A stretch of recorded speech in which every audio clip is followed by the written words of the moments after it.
Hello, everyone, and welcome to another episode of Let's Talk Shop with Russ.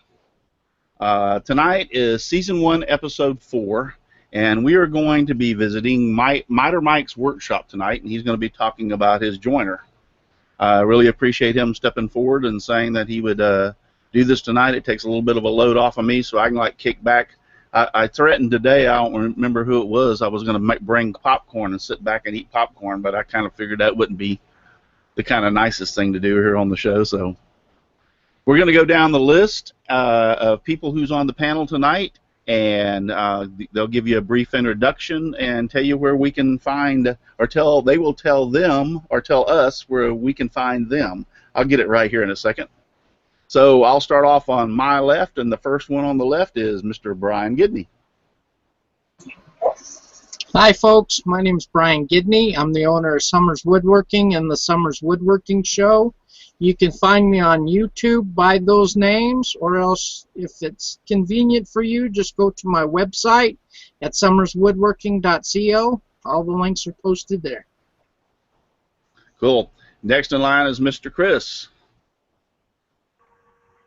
Hey guys, Chris Ahern here. You can find me on Facebook at Chris Ahern, or at Cranky Old Workshop, or Old Cranky Workshop. You're doing any Russ now? I'm getting it backwards. Old Cranky Workshop, and on YouTube under Chris the Wheeler. So. See, when I mess up, it spreads down the channel. Everybody else starts getting tongue twisted too. So it all goes downhill. Yep, it all goes downhill. So next in line for me is Mr. Dan Engelberg.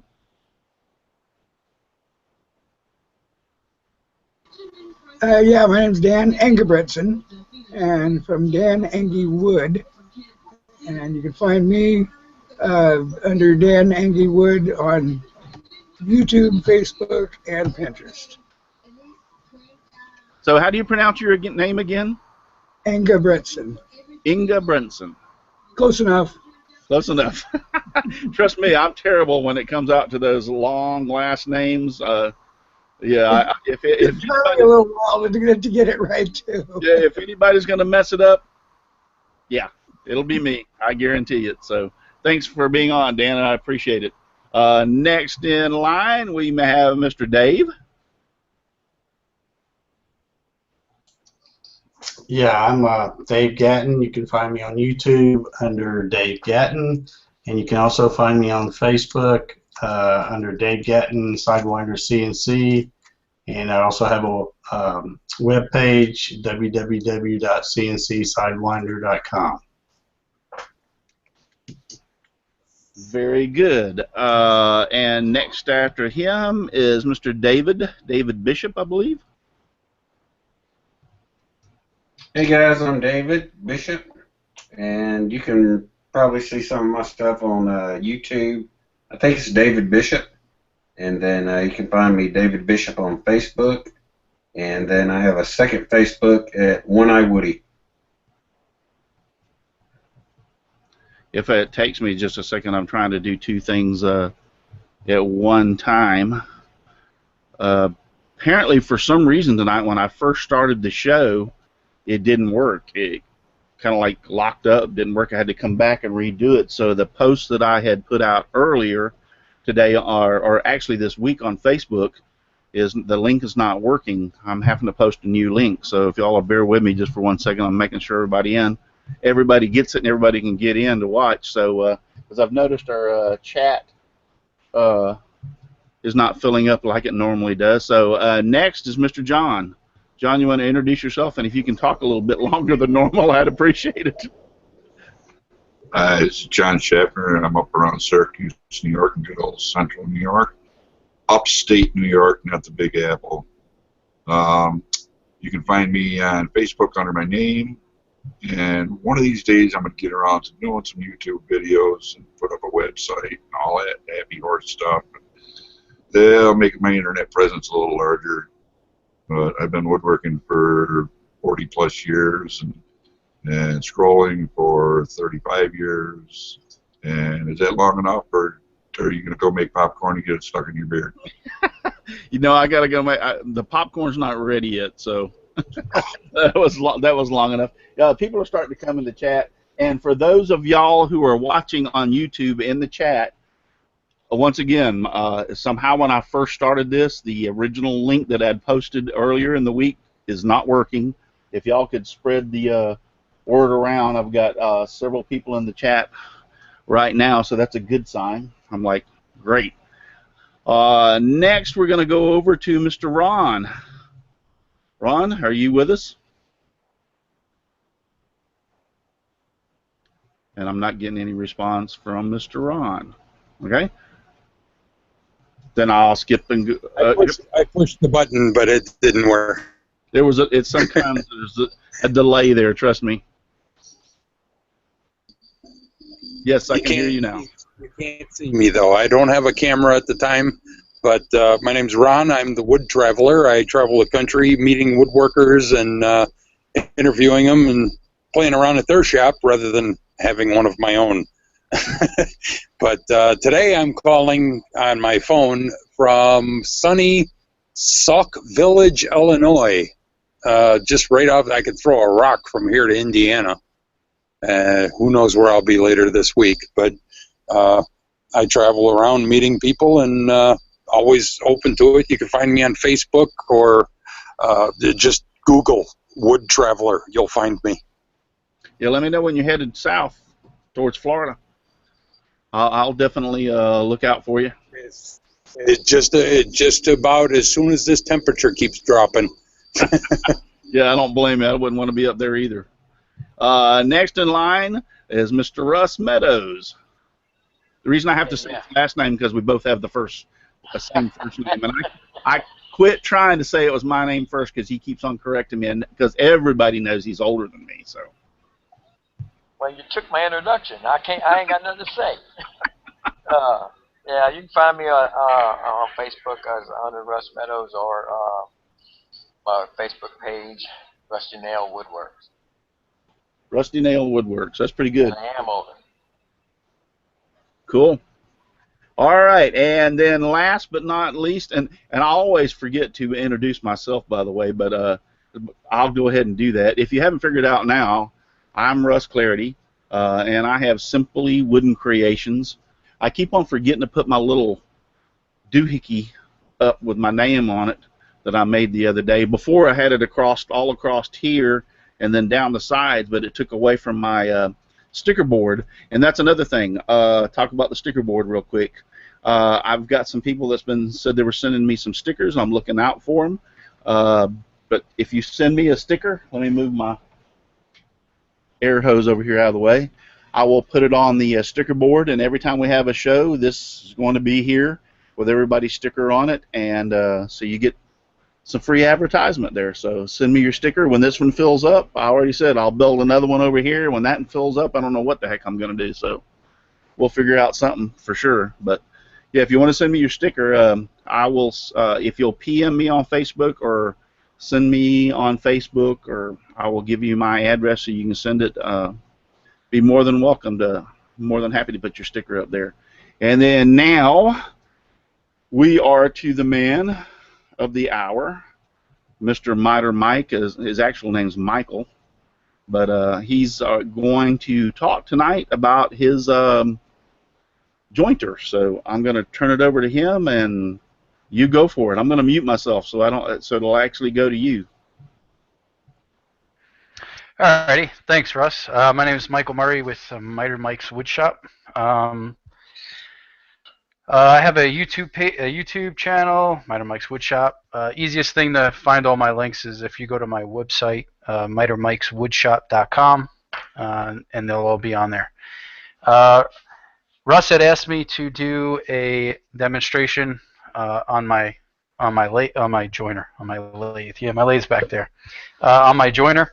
I told him, unfortunately, right now I only have this little Delta 6-inch. I would like to build extensions on either side. The funds right now to buy a floor standing one, but I've been using woodworking tools since high school. At the end of this whole thing, I'll explain an incident with the joiner. in high school that had happened. Here I'll go through a couple of different crap.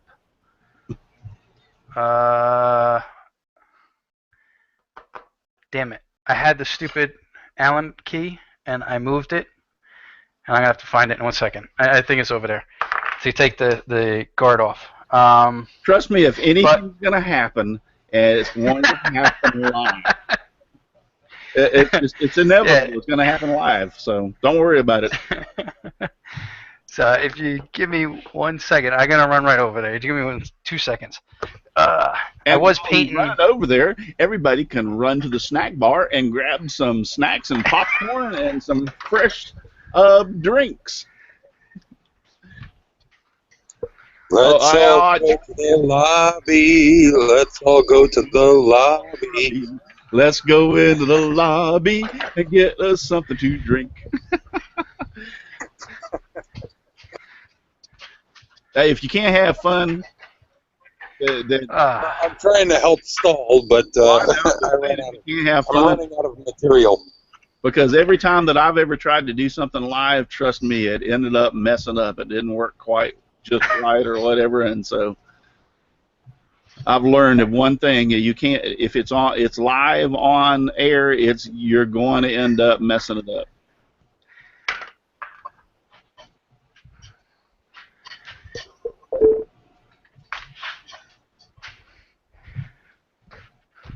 He's went over his 2-second time limit. You're gonna have to dock his. Yeah. I don't know what the hell I did with the. I can't find either set now. Son of a bitch. Whoops. Sorry. No, you're not supposed to curse on. Yeah, it's PG-13 show. Oh, there right, went our so- PG rating. Yep. I'm Here gonna we get go. a letter from. This I'm should gonna get a work. letter from the lawyers on Facebook tomorrow.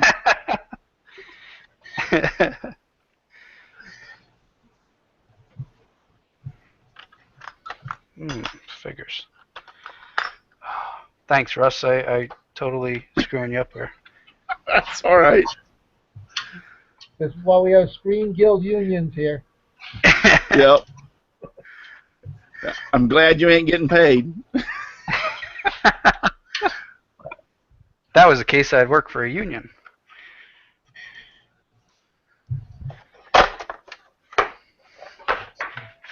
Watch. I'll move this and then I'll find it. Nope, that's not the right one. 2 seconds. 2 seconds. Hey, Russ, you present Mike, probably see the joiner. I don't know. Thumbnails are blocking the view for me. When he gets back and get this straightened out, I was going to ask him if he could drop the camera down just a little bit. I'm just waiting for him to drop All you got to do is double click on the big picture. It minimizes it so you can get the full view. Yeah. All right. What Brian said. Thank you, sir. Thank you. But yeah, he could still drop the camera if he can, his angle down just a little bit, and then let us see it.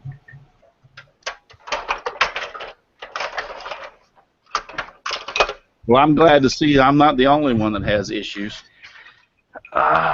I was painting those chairs today and rushing around and trying to get the shop halfway decent to have the show.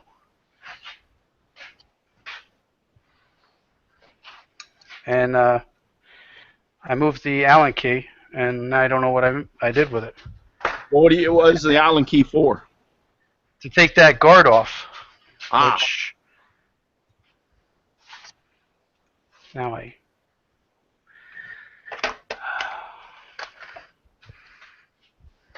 Oh, are you kidding me? I just dropped this other piece. I give up. I give up. We're going to have to just hold the thing open.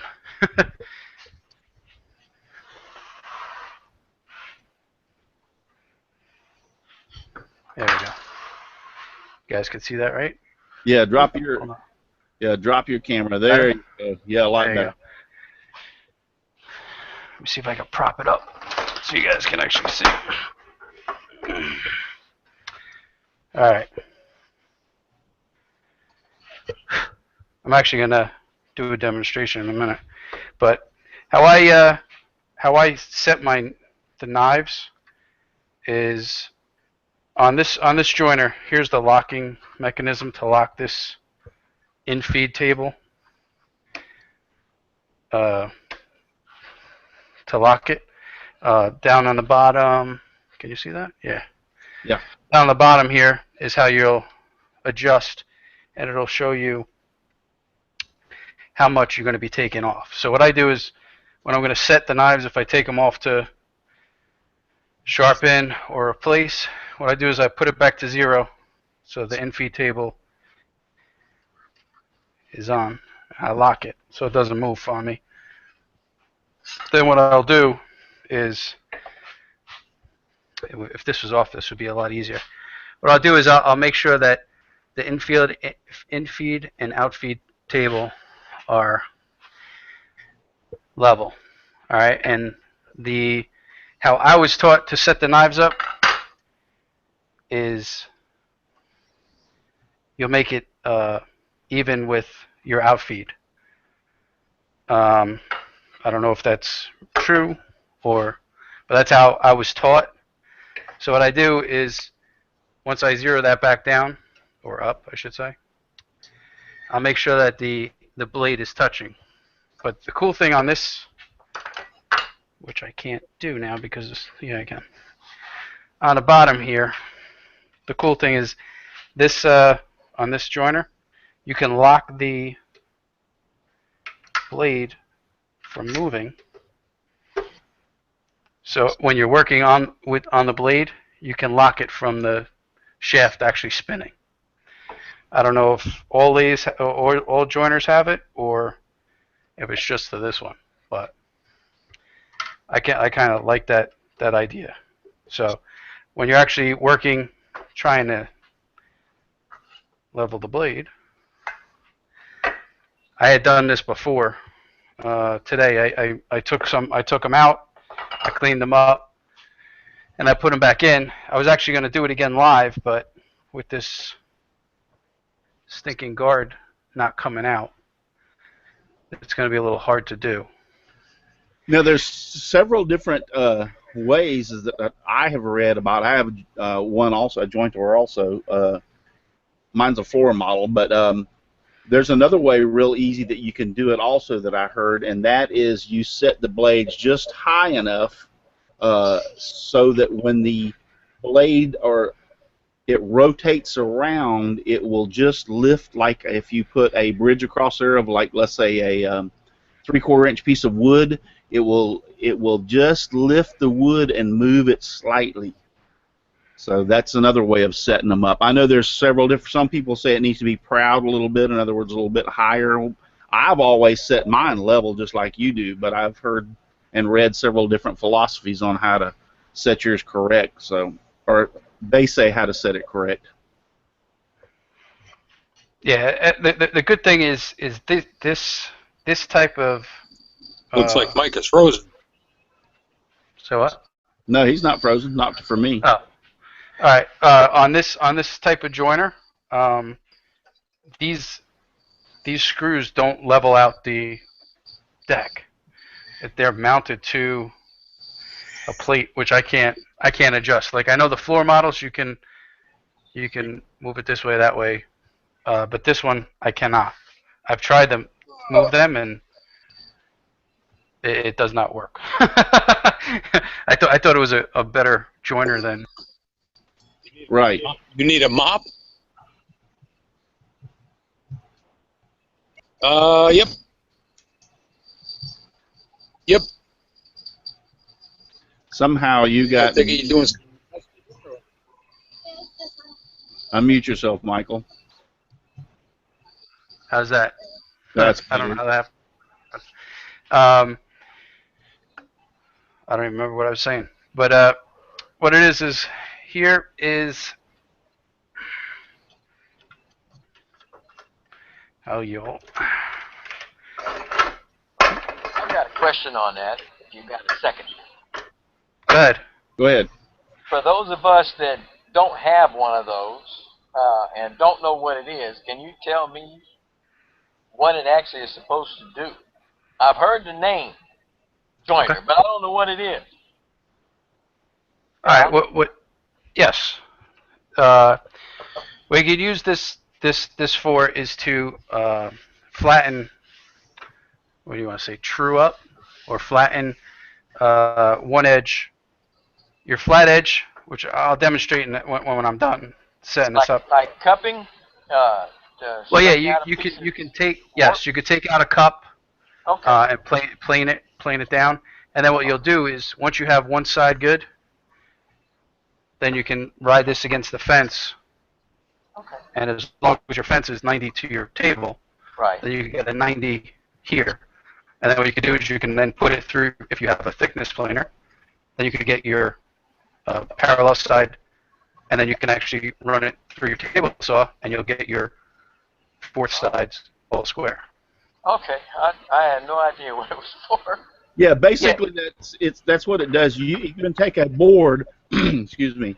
You can take a board, for instance, and if he'll hold that back up, notice on the I'll just take the narrow edge, for instance, like he's showing. If that narrow edge is uneven, one side's a little higher, one side's a little lower, or even cupped, it'll do on the flat side too. But what you're limited to is whatever size if you've got a 6-inch joiner, you can only do 6 inches of wood on the wide side. But you would run it across the joiner, and that will make that edge smooth or level. Then if you wanted to cut it down on your table saw, when you put that edge against your fence, now you have a straight edge, and you can rip it with your table saw. If you put the uneven edge against your fence when you first started out, you wouldn't have straight cuts. Your cuts would be however crooked or whatever was wrong with that outer piece against the fence. So you can plane. He can take 6 inches of wood and put on there, and it'll also straighten a cup out. But here's the problem: if you've got a cup you've got a 3-inch piece of board and you got a 1-inch cup, when you get through straightening it out, guess what? You only got 2 inches of board because it took that 1 inch out of it. So, go ahead, Mike. So here is the fence. Okay, this fence will actually you can do a 45 also. I've never used the 45 on a joiner before. Not that it can't be done. I just have never felt the need to do it. What I'm going to do here is since I took it out of square, I will redo it. Okay.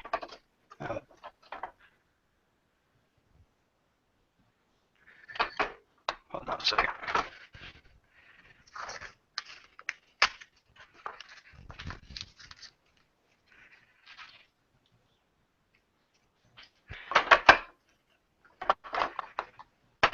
Okay.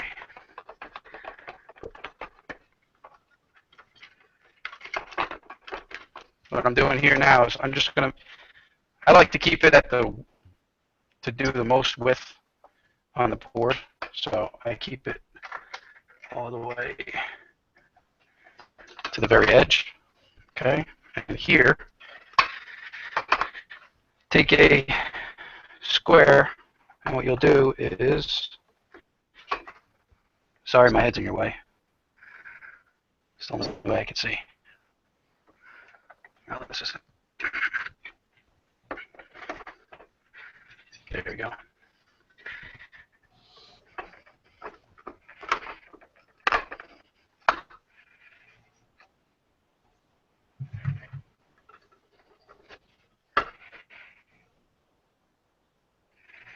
All right.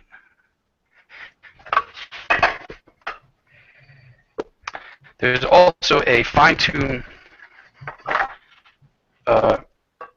Allen key right here that you're supposed to really loosen it up while you're doing it, so that your fence actually can rotate just a little bit either way. And once you have it all squared and where you want it, you do is just snug that little set screw. And I usually do this before I join any boards. I mean, I don't do it often, but if I'm doing a a pretty good, nice job, a nice project, what I'll do is I'll actually run it through, but I'll set it up every time, just because I move it around a lot, so I can bang it here, and I really won't know it until I go to put a board through, and then come out, it's not right. There's also in the back, here is the belt, if you ever need to change it, which is the same Allen key. I can't think The one of you can't find. Yeah, the one I can't find. You know, after we're done, it'll just be like, there it is. That's always the way it is. I have something, I can't find it, and I'll go to the store and buy another one and come back, and I'll be danged if it ain't there. I'm like, geez, really? That's why I have like 45 tape measures. Oh, yeah. I put them all over the place. And actually on this one, I don't know. I don't think on the larger models they have a variable speed on the joiners. This one does have variable speed. I don't really adjust it. They do have it in the manual, which is packed away somewhere. I just keep it on 5. I don't turn it down. Yeah, mine's not variable speed. Mine's just white. Mine's an old one. It's actually almost as old as I am, but it doesn't. I'm surprised it still works, but it doesn't have the variable speed on it. It's just one speed also. Yeah. So after I have the fence 90 to my table, what then I'll do is then I can loosen this up, and then when I put, I don't know what you guys, anyone that does use a joiner, what they take off, but normally I take off a 1/32 of a inch. Usually I don't go either 32nd or 16th is about. This one actually goes up to 1/8, which that's a heck of a lot of material to take off. Yeah, I doubt very seriously. I don't ever put mine out, and mine's a pretty good size with a good size motor on. I think mine's a 1.5 horse or 2 horse, and I don't take 1/8 of an inch off. It bogs it down too much. And besides, you can listen to the motor as you're going through, and you can hear the motor bog down if you're trying to take off too much. It'll actually, you can hear it bog down, and that's not necessary. You want to take off a little bit at a time. Yeah, I never do more than most of a 1/16 of an inch at a time at the very most. Yeah. Usually like a 32nd. Yeah. A 16th is a maximum I would ever do too. You're right. So, but even on a big one, I mean, now that one you said that's a 6-inch, right? Yes. So you can do up to 6 inch. Have you ever done a board with that small of a jointer 6 inches wide? I've done a board with 8 inches. I just did it half and half. I actually shortened it up, and I did 4, and then I put it around and did 4. And it seemed to do it all right? I mean, you didn't have any problems? It's you know, a faint difference, but once I sanded it, you couldn't tell the difference. Right. Yeah, I did a light sanding on it, and it evened out. You couldn't tell that What I didn't do it all at once. What was the price on that joiner when you bought it? I mean, you don't have to remember the exact. Was it like 150, 200, or? Yeah, I would say in that price range. Yeah. You know, I had not suckered my wife into it, but I told my wife for every job I get a tool. So I was planning on building kitchen cabinets about 5 years ago, and I bought a table saw, a bandsaw, the joiner, and a miter saw, and I never built the cabinets. So all the tools stayed in the garage, and I got to use them for other things, but eventually I'm getting to the cabinets. So they're slowly but surely happening. So I would say in the next 2 years. Well, you'd be for a lot of people that have a small garage type workshop that can't afford the floor model joiner that cost $1,000 or whatever. I'm kind of curious as to, like, yours, for instance, how well it works, if it does work all right, and because you take some of these small people that have these small garage workshops or the smaller shops, you know, making if you have a piece of wood, even from factory, like, or when I say from factory, if you go down to Home Depot and you buy a select pine 1x6 and bring it home, usually the surfaces are fairly flat. The edges are the ones that I have the problem with. If you're, especially if you're going to glue up, let's say, two 1x6s, you want to make sure that those edges are nice and flat so that when you go to glue them up, they make a solid edge all the way across. There's no bows or humps or anything in them. And but you might only need 3 or 4 or 5 foot. So from what you're showing me on that smaller joiner, that would be more than capable of handling something like that. Yeah. Yes. And that, eventually, I'm going to actually build a rolling cart for it, and actually have extension arms for either side, so I can put a longer board through. I don't see me needing, you know, a 8, 10, 12-inch joiner at this point in time. You know, maybe in the next, you know, 2 or 3 years when I start doing a little bit more projects, maybe I'll need it and I can convince my wife. But as of right now, no.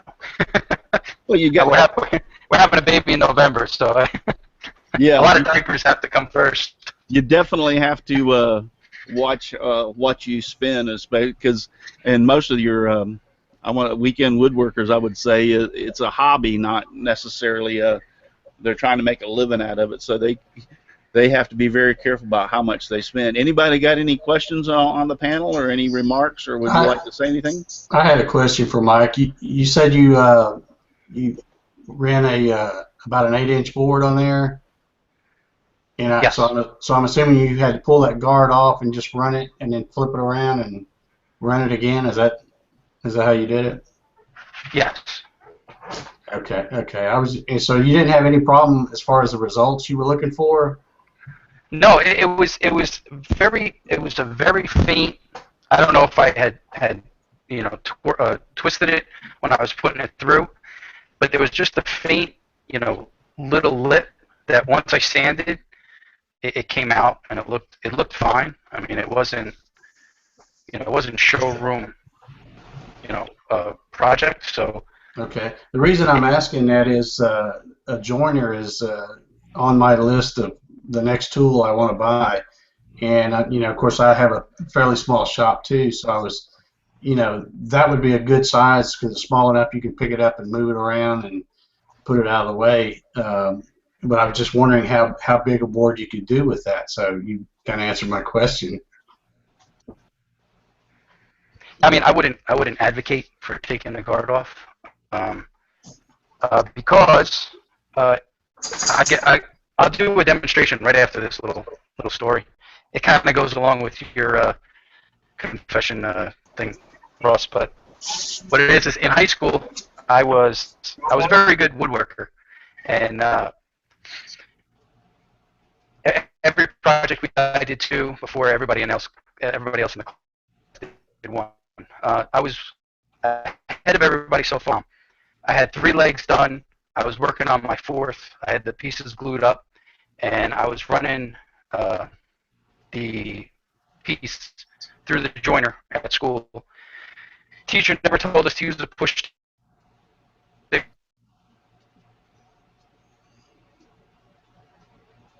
He's breaking up really bad. For nothing. And push block nothing. Yeah, Mike, you're breaking up really bad. I can kind of like he told me the story, so I It was can. only the table back a little bit, and I guess I pushed a little bit too hard, and it skipped. And when the board went, the guard never came back, and I actually stuck my finger right into the joiner, and I cut off. I don't know if you can see a decent amount of it. Yeah. And I just, you know, it happened in such slow motion that I actually saw it cutting, and once it cut the bone, it gave me enough of the jolt that I was able to pull my hand back. Luckily, my whole hand didn't go in; it was just my finger. And I just grabbed I grabbed it, squeezed it, and I went up to Mr. Walsh. I said, Mr. Walsh, I got my finger. I gotta go to the nurse. And at that point in time, you could see the blood coming, out of my fist. So he said, all right, go. And, I went, and one of the football players came with me, and we started running. He's like, let me see. I went like this, and the guy went thud, passed out.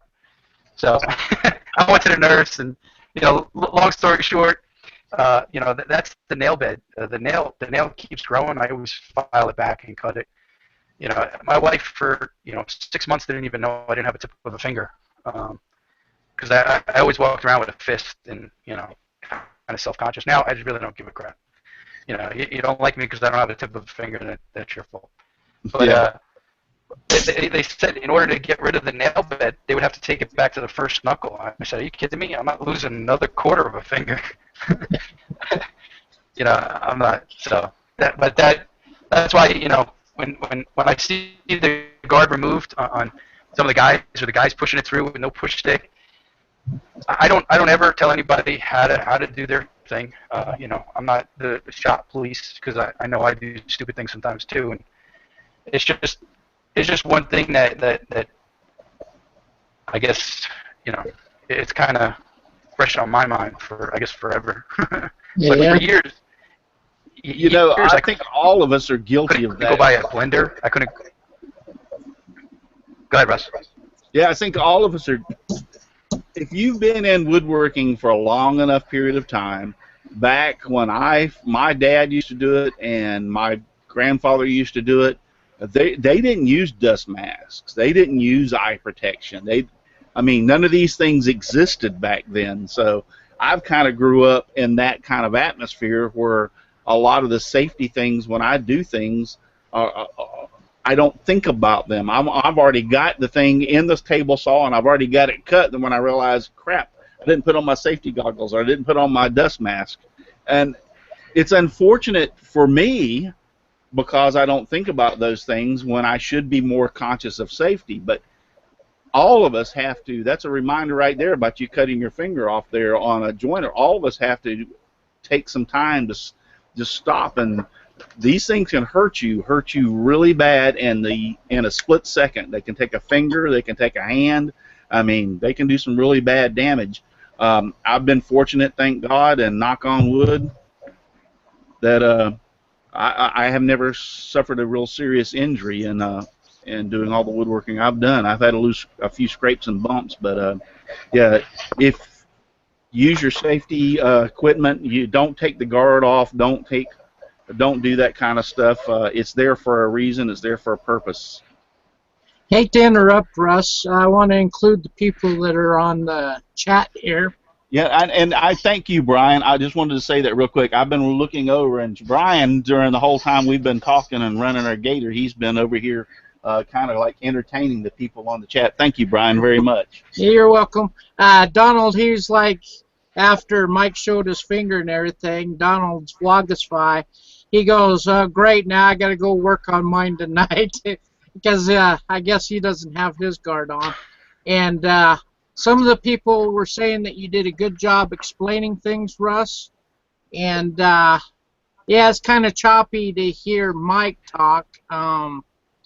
But yeah, everybody's been asking questions about what the use is on that, and I was explaining to them that there's other ways around not having a joiner, but joiner does make it really nice to have, because you first level off with the joiner, and then you use the joining face on a planer. And I was explaining to them, there's other ways to do things without the joiner, but it sure makes life a lot easier in a workshop when you do have one. Oh yes, you can make a jig for your table saw for those pieces that are uneven, that you can make a straight line down one side, and so it's not required to have a joiner by any means. It just makes life a little bit easier by having one. I use mine specifically I buy all my wood from a mill, which is rough cut, and I will take it in, and like if I buy a I'll buy a piece that's 4/4, which is let's say 1 inch thick by 8 inches wide, and I will put it on the joiner to flatten the side that's 1 inch. I'll get that nice and straight and flat so that I can stick that on the bandsaw, and then I can start slicing off the pieces that I want to run through the planer. Now, if I didn't run that through the jointer, it makes it so I just fire off the jointer, run it through. If I didn't do it on the jointer, then when I tried to put it on the bandsaw, that piece would want to teeter or go back and forth if it had a hump in it, or it wouldn't want to lay nice and flat on the bandsaw table for me to make those nice, accurate 1/8 of an inch or 1/4 of an inch or whatever slice I need to make off. Could I do it on my table saw? Yes. You're not limited by having to have a jointer. It just makes things a little easier. And a lot of people don't understand. A lot of this wood you get, people are the weekend woodworkers are going to Home Depot and buying a lot of this wood, even though it's what I would call a factory edge. It's still not as straight as what you could produce even with Mike's jointer. Mike's jointer is gonna straighten that up.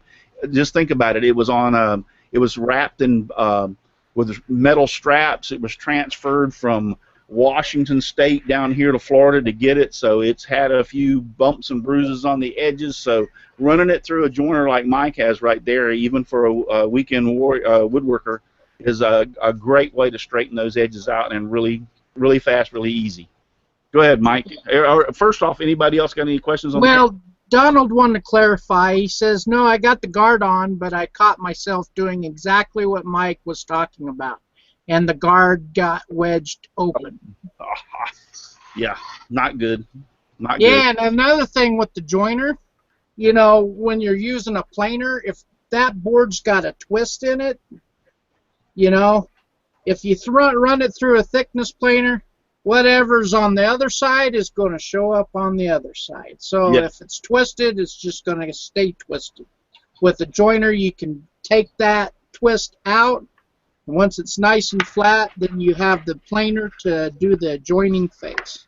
Yeah, you need, if you're going to run it through a planer, you need some kind of flat surface to start with, because if that thing is cupped or bowed and you run it through, it's not going straight. It's not going to do the job that you're going to want it to do. It will eventually take off enough wood if you run it through enough times, but you could have a 3-inch piece of wood and end up with a 1-inch piece of wood because of the fact it's having to take so much off of it. Any more questions from the panel? Nobody's got any questions? Wow, y'all are quiet tonight. So, Mike, what else you want to do for the next? I don't necessarily have a question here. I was just going to agree. I got a little small 6-inch one that I got from Harbor Freight on their sale with the coupon and their club and all that. So I don't remember what I paid for it, but it ended up being about half of what they had for it. But that thing has become just so invaluable on anything. Doing it with the table saw sucked. Yeah. Trust me, before I had my jointer, I used to do them on the table saw, and it makes life so much easier. I mean, there's all kinds of tools that make life so much easier, but it's back to the fact, if it's for a hobby or you're doing it on the weekend, what you can afford. And I think I look at Mike's, and I'm thinking to myself, that would be such an asset for somebody with a small wood shop.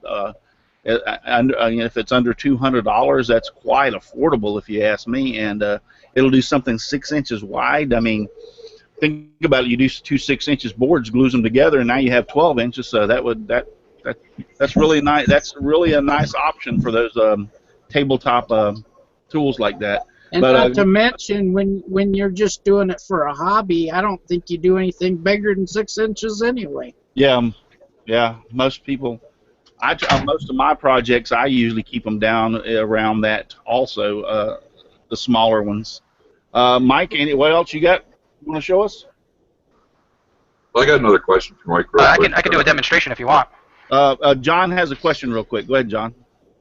Actually, there's 2 questions. What is the longest length of board you can run on that? And is the outfeed table adjustable as well as the infeed? I got the first question, but I didn't get the second. I can answer the second question for John. No, John. Most of the outfeed part of the jointer table is stationary. It really doesn't move. Well, the correction is it may move to adjust it to make sure it's perfectly level, but it's not designed to be moved up or down. As far as it's the infeed table that moves up and down, which will feed the board, which takes off whatever you. If it's set at 16th, you'll take off a 16th. But the outfeed table under normal stays solid. It doesn't move except for adjustments. And then Mike heard your first question. Go ahead and answer that, Mike.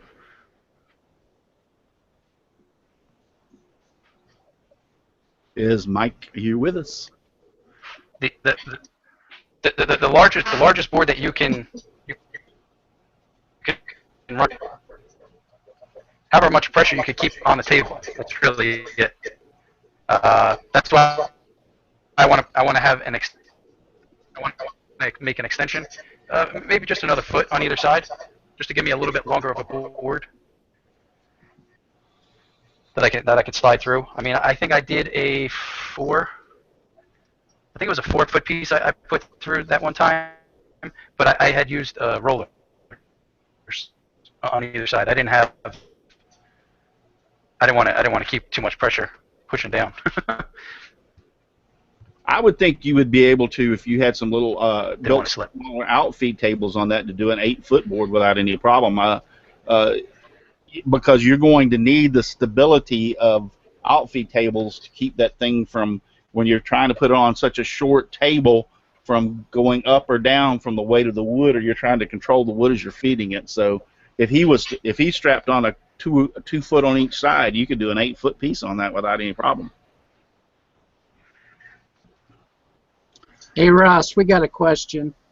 Everett Thornton goes, wouldn't it be advisable to maybe use a square on the wood to check if there's any abnormal problems with it before trying to cut it with anything? And I said that the joiner would take take the abnormally out of that piece of wood. Yeah, I mean, you're going to definitely need, if you buy it from Home Depot, I would definitely check the edges of it, because it's basically you're getting factory edges, so you would think that they would be pretty well straight, but I wouldn't rely on it. I mean, yeah. I wouldn't rely on it. Now, if you buy the wood like I do from a mill where it's actually rough sawn and it's 4/4 is. If I buy a 4/4 board, that means it's actually 1 inch thick. 5/4 be 1.25 inches, so it moves up from that, and then whatever the dimension is wide, and I slice off whatever I want with it, and that's why I use the joiner, like I said before. But I have bought stuff from Home Depot and Lowe's, and if it's not a project where I would say that a lot of my scroll saw projects that I do, I'll give you an example. This excuse me sign I'm working on that I made. If you could take 2 pieces of board. I know this is not wide enough, but I could take 2 pieces of board, let's say 3 inches apart or 3.5 inches, which would make from Home Depot, and pretty well from their factory edge, stick them together, put some clamps on them, and glue them, leave them overnight, and you won't have any problems. I do it all the time. I don't run them through my joiner because there's no what I would call stress on this. It's not like on a floor. It's not like in any position that there's a lot of stress or a lot of force, a shearing force that would cause this board to want to break or cause the joint to want to break. You can get by with the factory edge on a lot of stuff like that. But if you want something that looks really, really, if you're doing some detail work, some cabinets with some nice cherry or walnut or something like that, you want to joint those edges so that when you glue them together, they're nice and tight to the point that you can't even hardly see the joint. So that's what makes a joiner really nice and handy, and then to straighten out the imperfections also. But I think Mike wanted to do. Anybody got on the panel got any questions? If not, if you want, your bandwidth, we're having some real problems there, Mike. Hopefully we can get through this. If you want to run a board through it, hopefully we can see it. Yeah, show the board the way it is before. Yeah, and show then it. show it afterwards. So here's and this side are both factory. What I usually do is a lot of times people put a chalk so that you can see where the high and low spots are. And then what we'll do is turn on. Everybody that's out, you might want to lower your volume at this point.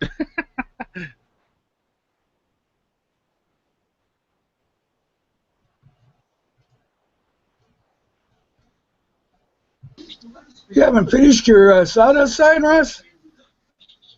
No, I got distracted from something. I've had a couple of friends of mine, and I don't want to be down or anything, but a couple of friends of mine in the last week or so that's passed away. So, so I've been distracted. I've been trying to keep everything together and do it. Go ahead, Mike. Let's see if we can hear you. All right, talk. Actually, didn't. I'm sorry. I don't see any chalk on You it. there, Russ? Removed it. Yeah, I don't see any chalk there. It looked like it removed it from me. Nah, right.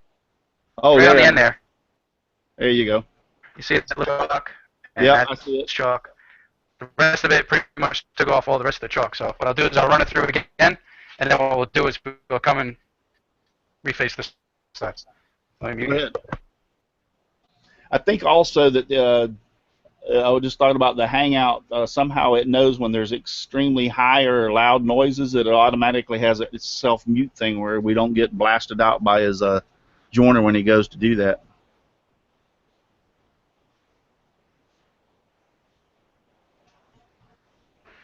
All right, now you can see. Nice. Now what we'll do is we'll actually run with this part of the board against the fence. And then this should give me a 90 off that part of the board.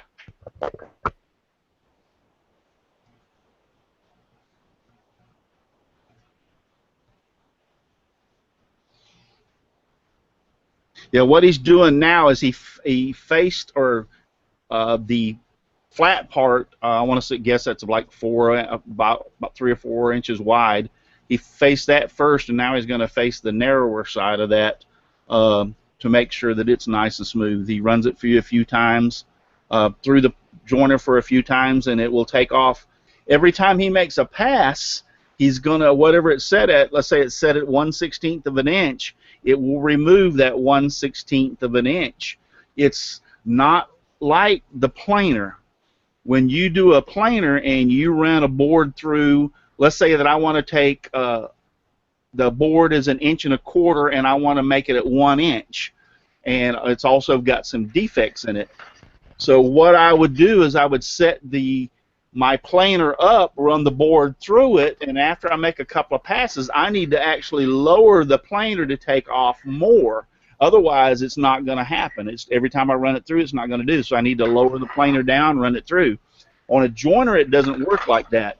Every time he makes a pass, either on the wide surface or the narrow surface, it is actually removing 1/16 of an inch or whatever you have it set up at. So how'd that turn out, Mike? So there you go.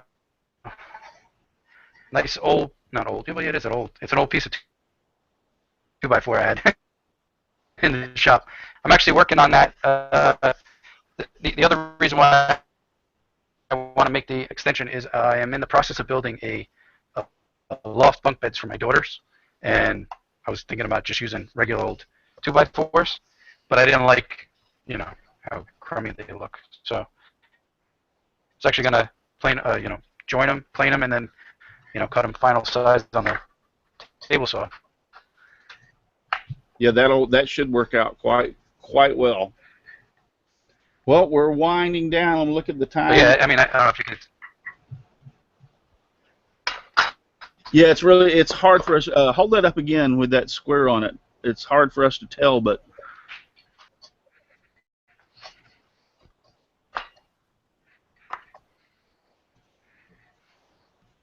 yeah, cool.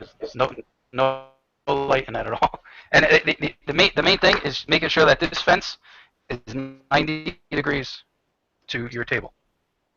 Yeah. If you don't have that, you're not gonna. No matter what you do. Another thing I'd like to point out too, when you get these joiners, whether you get the table model or the floor model of them, it is very, very critical. They are not going to come out of the box. At least any one that I've ever seen is not going to come out of the box perfectly set up. You're going to have to adjust them and get them to the point where they're right. And so if you're not in for a little bit of a maintenance or a little bit of a chore keeping this thing up, it's not going to work correct, and you're going to get frustrated by it. The blades have to be set correct in order for them to cut nice and square across the surface of that board.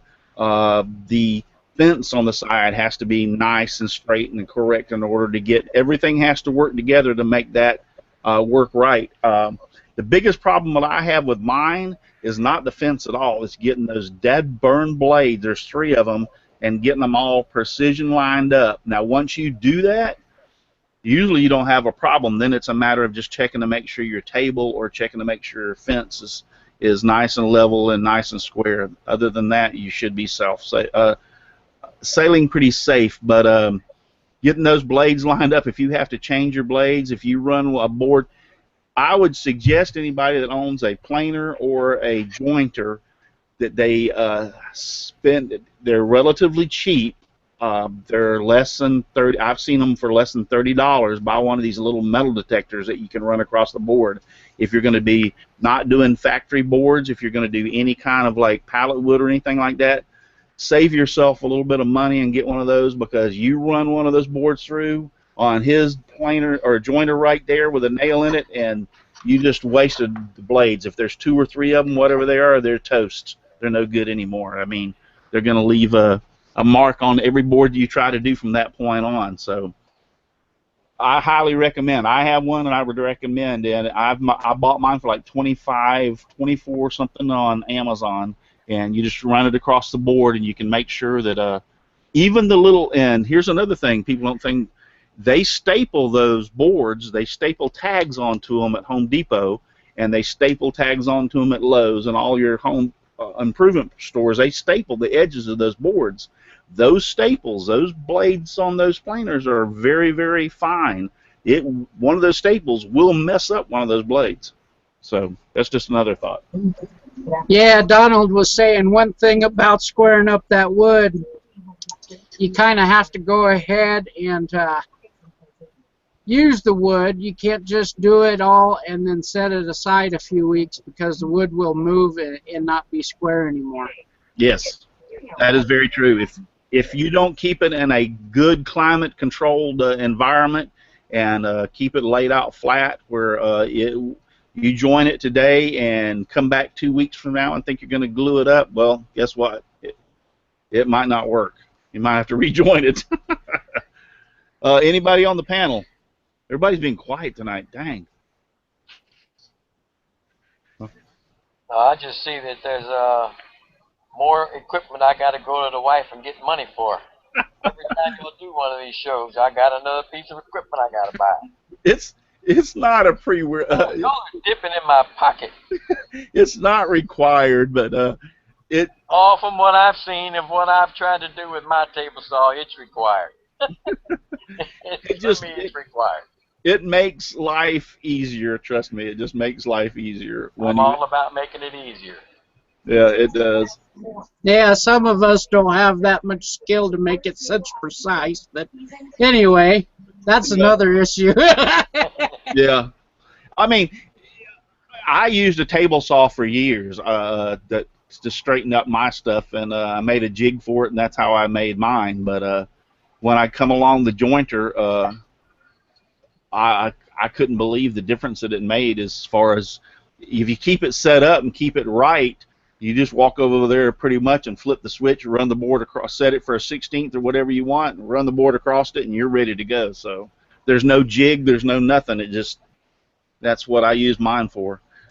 Hey, Russ, I know I've seen people on YouTube, Steve Ramsey in particular, did a video probably 2 or 3 years ago, I think, showing how he set up a router table where he had the fences offset. So so if you got a big tall router bit, you can actually kind of use that as a makeshift joiner.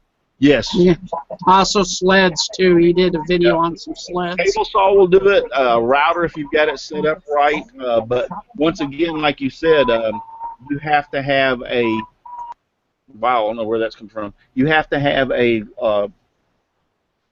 bit, whatever size of the wood you're going to want to run through and straighten up. So if the wood is 3 inches thick, you have to have a bit 3 inches in order to do that. So, well, anybody got any questions? Do we have any more questions over on YouTube, Brian? It's all kind of quiet.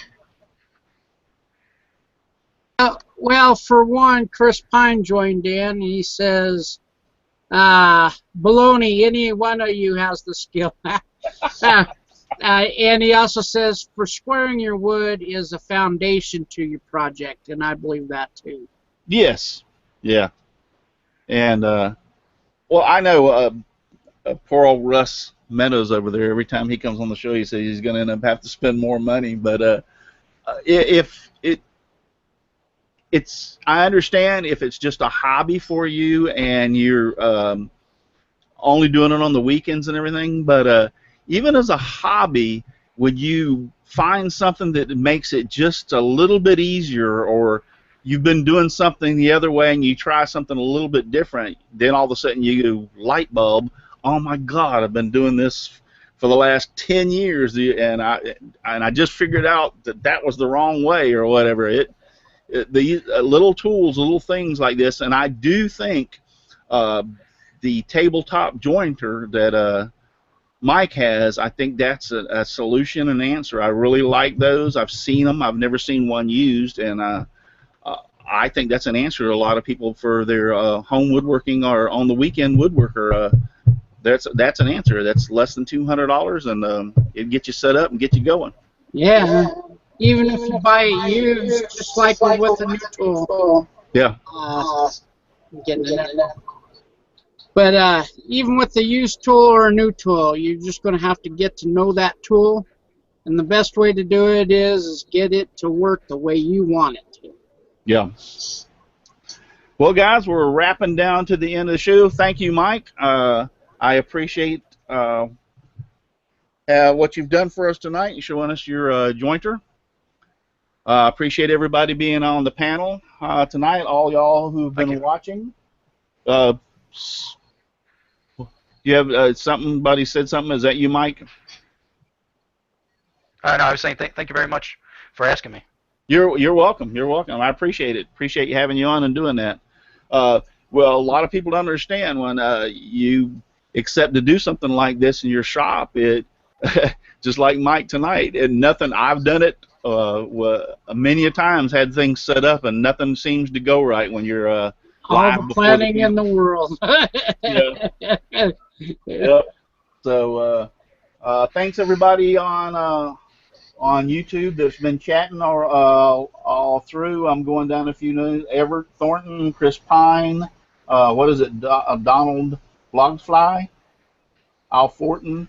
Thank all y'all guys and whoever else has been. I'm sorry if I didn't call out your name and you've been on there, and I appreciate everything, or I appreciate y'all being active on there and posting your comments and stuff.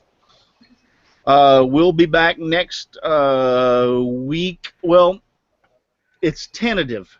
I'm supposedly going on a cruise next weekend, and I don't. So I'm going to try to do the show from the cruise. It's going to be like a short show. We're just going to have a little talk for a little bit and everything. I don't know how that well is going to work out. A lot of it depends on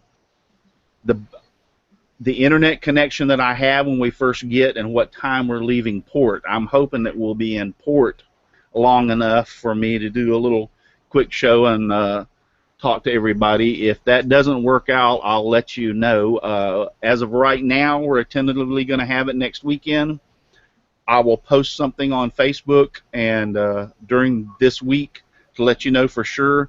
Also, when is the 28th? Let me look at the calendar real quick. The 28th is Monday. Sometime Monday, and it probably will be late Monday afternoon, I will be posting on Facebook, on my website, and some other places all the information about the scroll saw contest. Hope you haven't forgotten about that. That's going to run from October 1st to October 31st, and I have kept it kind of vague because I've been trying to get sponsors in, trying to get locked in what they're going to have for prizes, so I know what kind of categories I can have. All that's coming together, and so expect sometime. Don't expect it Monday morning. I'm on Eastern Standard Time, so right now it is 9:38 my time. So sometimes Monday afternoon I will be posting the information for the scroll saw contest. For all those of you who want to enter. And also, don't forget, Brian, if you want to plug your Brian's Birdhouse contest, go ahead, unmute yourself. And Yeah, I got a birdhouse contest that's going to be going, and I'm extending it till October 15th. WIA kind of cut into the contest a little bit, so I want to allow enough time for everybody to participate. And we have lots of great prizes. I believe we got about 14 or 15 prizes to give away. So there's plenty of prizes to give away, and your chances are very good. We got about, I'd say about 10 entries in so far. So as I'm talking right now, I have more prizes than I have entries, so your chances of winning are 100% right now. That's pretty good. For details on that, you can go to summerswoodworking.co/contest.html, and from there it'll take you to the prizes. It'll also take you to the playlist. So there you have it. You got a bird. You can build a birdhouse, or you got some scrolling that you can do here in the next 3 or 4 weeks. So once again, thanks for everybody watching. Thanks for the panel. I really appreciate it. But we're going to end the show for tonight. And God bless everybody. Keep you safe. And if you remember one thing, keep the blade on the line.